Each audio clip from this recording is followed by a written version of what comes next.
Pourquoi le prix du pétrole varie-t-il autant? Pour bien comprendre pourquoi le prix du pétrole fait du trampoline, il faut savoir 3 choses. Une des réponses, vous vous en doutez, est liée aux conséquences de la guerre en Ukraine ou des tensions au Proche-Orient.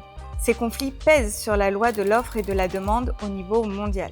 Le commerce de l'or noir constitue une réelle arme économique. Les grands pays producteurs comme les États-Unis, l'Arabie Saoudite et la Russie peuvent ajuster le nombre de barils qu'ils mettent sur le marché et ainsi moduler le prix. Par exemple, en mars 2023, l'OPEP et la Russie se concertent pour réduire leur production, ce qui implique immédiatement un prix du pétrole qui grimpe. Aujourd'hui, tous les pays achètent du pétrole, mais quid de l'avenir? La Chine, premier pays consommateur de pétrole, va-t-elle continuer à augmenter ses besoins? L'Europe va-t-elle renforcer sa lutte contre le réchauffement climatique et réduire sa demande? Si la demande est forte sans que l'offre augmente, les prix décollent. Si la demande baisse et que l'offre reste stable, les prix baissent.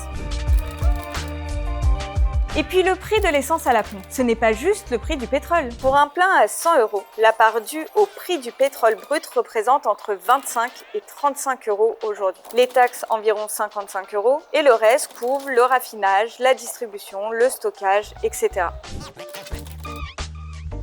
La troisième raison, c'est que le pétrole est une ressource limitée. Et le pétrole est partout, comme carburant bien sûr, mais aussi, après transformation, dans tous les objets en plastique, dans nos téléphones, nos shampoings, nos poêles, nos t-shirts. Aujourd'hui, on sait que l'on a au mieux 50 ans de réserve avec notre mode de consommation actuel. Et comme ce qui est rare et cher, les prix montent. La planète et le porte-monnaie, voilà au moins 2 très bonnes raisons de changer nos habitudes pour réduire notre dépendance au pétrole.